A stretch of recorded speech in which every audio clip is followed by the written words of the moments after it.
Welcome to News 5 Everywhere. Bangon na sa happy morning. Oras natin mga kapatid, 5:59 ng umaga, nagbabalik po kami dito sa Good Morning Club. Mga kapatid, ramdam nyo na ba ang madalas na paiba-iba ng timpla ng panahon? Sa gitna po ng sobrang init, biglang uulan. Climate change daw ang dahilan po niyan. Sa survey ng Social Weather Stations o SWS, lumalabas na 8 sa 10 Pinoy ang nakararamdam ng epekto ng climate change. Ang climate change po ang pagbabago ng weather patterns sa pagdaan ng panahon. Kamakailan din po ay sinabi ng World Bank na hindi bababa sa 23 probinsya sa bansa ang lapitin ng mga sakuna. Ang Pilipinas daw ang third most disaster-prone na bansa sa buong mundo. Gaano na nga ba katindi ang climate change? May mga magagawa ba tayo para pigilan ito? Para po tulungan tayong mas maintindihan ito, kasama natin si Dr. Jerry Bagtasa, isang atmospheric scientist. Good morning, Doc. Thank you for joining us. Nako, ito po. Para sa mga nalilito pa rin, na lagi naririnig itong climate change, itong term na climate change, paki-explain nga po kung ano po ba talaga ang ibig sabihin ng climate change? Well, yung climate change, ito yung pagbabago ng klima dahil sa tumataas yung temperature ng mundo. Ito po ay iba sa global warming? Well, yun siya. Ang global warming, yun yung pagtaas ng temperatura at yung kaakibat nitong pagbabago ng klima, yun ang climate change. Lagi po rin natin naririnig, ito pong greenhouse effect. Ano po naman ang ibig sabihin nito? Well, pag gumagamit tayo kasi ng mga gasolina, nag-emit tayo ng mga greenhouse gases. So itong mga greenhouse gases, para siyang kumot na bumabalot sa mundo at hindi nakakalabas yung init ng mundo. So natatrap siya, tumataas yung temperature natin. So ito po, magkakasama lahat ito sa climate change.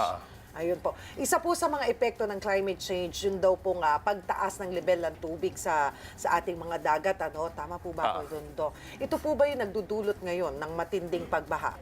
Well, sa ngayon, hindi pa naman umaakyat talaga yung level ng tubig dahil sa climate change. Dahil may delay ito. Hindi natin dapat sisihin doon. Hindi pa muna. Okay. Pero sa darating na mga 50 to 100 years, inaasahan na tataas ito ng mga 20 centimeters hanggang 1 meter. Okay.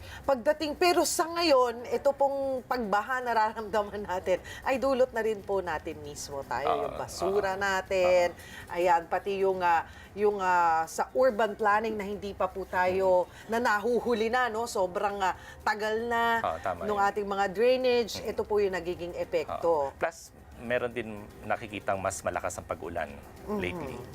So, epekto na yon ng ating tinatawag na global warming? Maraming pag-aaral pero wala pa rin talagang direct link about climate change at saka yung lakas ng mga tag-ulan. At saka yung paiba-iba ng weather pattern? Well, hindi pa talaga makita ng talagang diretso pero inaasahan na meron talaga siya. Hindi lang makita pa yung pinaka-explanation. Ito po, puntahan po natin yung sinabi ng World Bank. Pagdating naman po sa temperatura, 4 degrees Celsius po ang itataas ng temperatura sa Pilipinas sa mga susunod na taon. Gaano po ito kainit at how soon natin mararamdaman? Well, in the last 100 years, halimbawa, ang tinataas ng temperature is less than 1 degree.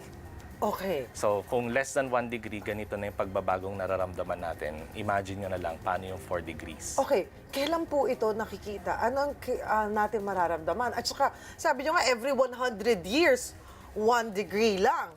Well, diba? in the last 100 years. Pero the last 100 years. Tapos ngayon, ganun kabilis, 4 degrees agad. Oo, dahil dinadagdagan natin yung greenhouse gases. So, mas mabilis pa yung pag-akyat niya. Oo. So, mga kailan po, dahan-dahan na natin itong mararamdaman.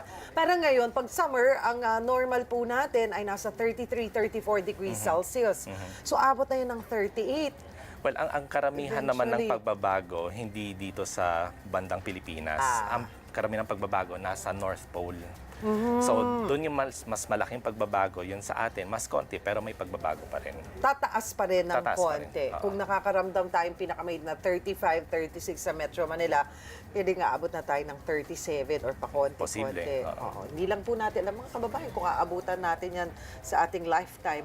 Sa survey naman po ng SWS, ay mas ramdam po ng mga nasa lungsod ang climate change kaysa sa mga probinsya. Ito po ay dahil din sa mga istruktura na ba? Kasi sa probinsya, maaliwalas pa, marami pang puno. Dito po sa atin sa Metro Manila o sa mga city ay talagang puro establishmento. And bukod doon, sa tingin ko mas informed ang mga tao dito sa Metro Manila. About the changes. Oh. And nabanggit din ng World Bank na yung mga informal settlers sa mga urban areas tulad ng Metro Manila, sila yung mas naapektuhan dahil sa kakaunting pagbaha, nararamdaman agad nila.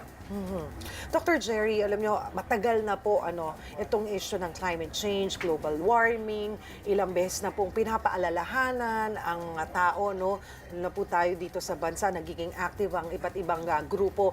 Pero it seems like binabaliwala pa rin ng isang Juan de la Cruz.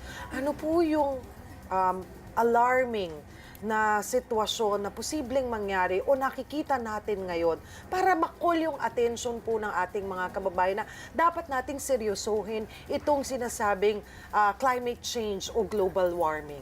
Well, yung isang pattern na lumalabas is mas lumalakas at dumadami yung ulan ng mga bagyo. So, pagka lumakas yung bagyo, mas yun sa pagtatanim, halimbawa, magiging hindi siya predictable.